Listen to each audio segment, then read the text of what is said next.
Welcome back to the Yankssource podcast. I am Richie Pachillo riding solo tonight. The Yankees lose to the Cubs 5-2. I want to start off by talking about the bullpen. A very rough night for them. Chavihi was not sharp, but he did pitch got 2 outs, but he walked 2 guys. It was up and down for him, but he wound up getting out of it in the 6th inning. But then after that, Fernando Cruz came in, gave up a home run to Nico Hoerner to tie the game. And then after that, Hedger came in for Cruz and gave up a RBI triple to Pete Crow Armstrong. That gave the Cubs the lead. Then the Cubs would add on 2 more, the final score being 5-2.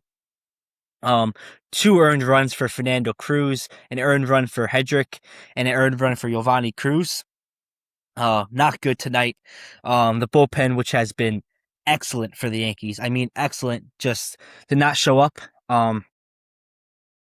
But there are a couple positives from this game, even though they lost 5-2. One of them being Max Fried.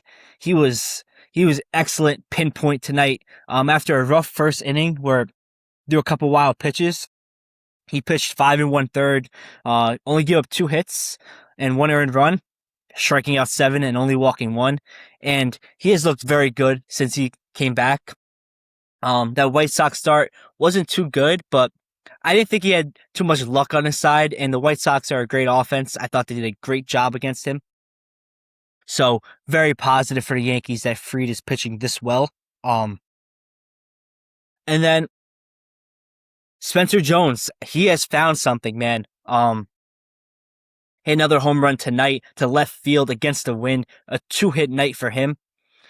2-hit night for him. Let me pull up that home run. So impressive. Share my screen.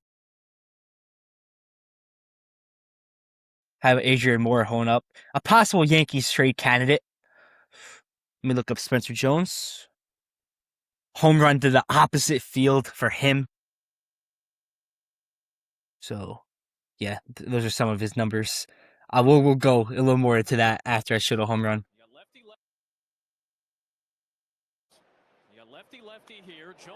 Fastball in the outer half against David Peterson. Another left-hander. He is really finding something, Spencer Jones. And yesterday against the Cubs, he had another home run off a left-hander, Shota Imanaga. He is raking. And he is one of the only Yankees raking. I mean, he maybe is the only Yankee raking. So I'm going to pull up his stats on Fangraphs real quick. Share a different screen. So I'm going to go over here. Second, boys or girls, whoever. Usually boys watching these videos. So Yankees splits live stats full season. Only has qualified. Let's make this 40 plate appearances. Jones has more than that. So WRC plus. Spencer Jones up to 122. A 122 WRC plus for this season. In 105 plate appearances. Up to 5 home runs. Let's take a look at his OPS now. 785 OPS for Spencer Jones. Yeah, and he is in a lot of trade talks. And right now, I don't want to trade him. I'll be totally honest. I do not want to trade Spencer Jones with the way he is swinging the bat right now. But I do understand if you have to trade Jones to get a piece that can put you over the top this season, you may have to do it because when this team is fully healthy, Jones won't be in the lineup because you're going to have Bellinger in left, Grisham in center, which many people won't agree with, but I do think the Yankees, no matter what, will roll out Grisham in center come postseason time. Who knows? Maybe if they keep Spencer Jones and he stays this red hot, maybe we see him playing in the postseason. But fully healthy, Bellinger in left, Grisham in center, and then Judge right. No place for Jones to play. So they might move him to acquire a bullpen piece like Morahone or maybe Ryan Jeffers if the Twins are still willing to trade him, um, or whoever the Yankees may acquire at the deadline. So the Spencer Jones conundrum for the Yankees is very real. It's going to be very interesting to see how they approach this with him, because it looks to be that he may have found something here, and his swing decisions are great.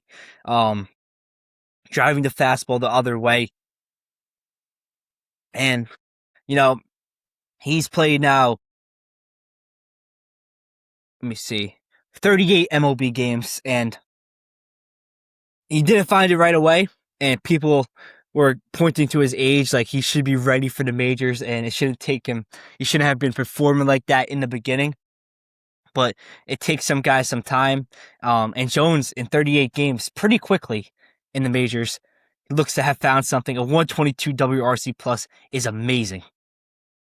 So it is going to be very intriguing to see how the Yankees handle this Spencer Jones situation.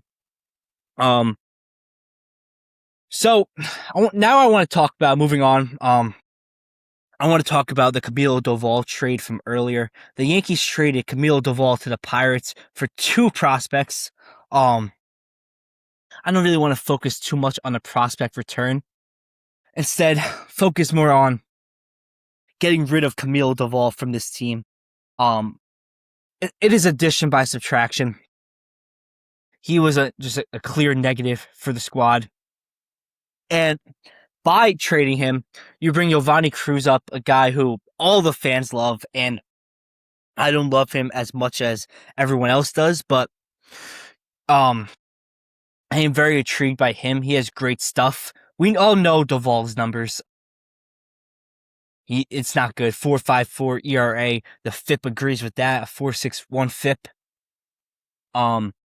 8.85 strikeouts per 9, 4.08 walks per 9, just not good at all. He was 3.87 xFIP to his 4.61 suggests that he may have been getting a little unlucky, but not good either way. I agree more with that 4.61 FIP. Watching this guy pitch all the time. Let me share my screen real quick. I want to show you Giovanni Cruz's minor league stats, actually. So, under Camilo Doval, yeah, not good at all. All these, not good. So, let's go to Giovanni Cruz. So, just looking at his minor league stats, before tonight's game where he did give up a run to the Cubs, 4.1 innings pitched in the MLB this season, and a 0 ERA, did not give up any runs. In AAA, 35 2/3, a lot of strikeouts, 13.12 per 9, but he did walk his fair share of batters, 3.53 walks per 9. Generated ground balls at a good clip, 46.2%, a 3.53 ERA, and a 3.39 FIP. Good, I guess, for AAA. You may want some better numbers for him, but the stuff is really there. So, 3.71 strikeouts divided by walks, pretty good. The stuff is elite for Giovanni Cruz. 100-mile-per-hour fastball, devastating breaking stuff, devastating slider. So it's going to be fun to watch him pitch, but we do need him to perform. I still do think the Yankees are going to add a bullpen arm or 2 ahead of the trade deadline. Adrian Morejon being a major possibility. And let me share my screen again real quick. So let's go to Adrian Morejon's Fangraphs. An elite sinker ball pitcher. Average fastball velocity, 99.2 miles per hour. Yeah, he is great. 3.14 ERA, but the FIP is even better, 2.49. This guy is the best lefty reliever in the game. and the Yankees want him. It's been said on social media that the Yankees have strong interest in Morejon, and I think anybody, any fan of the Yankees, would love to see Adrian Morejon on the squad. Um, so yeah, the one more thing I do want to talk about before I get out of here is the possibility of Adley Rutschman being a Yankee. So let's share my screen on X. Adley Rutschman. The per MLB Marathon. I'm not sure how great this source is, but he says the Yankees currently have the best offer on the table for Orioles catcher Adley Rutschman. So this would be insane if the Yankees landed Adley Rutschman. That would be a great get for Brian Cashman. Let me look. Let's see how many years of control Adley has left. 1 second, guys. Share a different screen. If you're watching on Spotify, you're just listening, not seeing the screen, but I will tell you guys. So Rutschman, Adley. So one more year of control after this one. The 2027 lockout is pending, possibly. So that extra year of control is not as valuable, but for the Yankees, the main thing is this season, how Adley can contribute this season, and he would be a major add for the Yankees.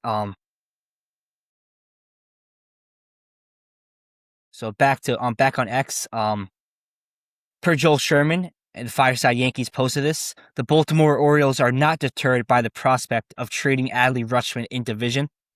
The Orioles are listening on trading Rutschman, with Sherman noting that executives from rival clubs have it at 60-40 that he's dealt. So, guys, this is a real possibility that Adley Rutschman can be a Yankee. This wouldn't per Jeff Passan from Ryan Garcia on X. This wouldn't necessarily be a deal for prospects. Baltimore could find some under control arms and flip from a position of depth to get there.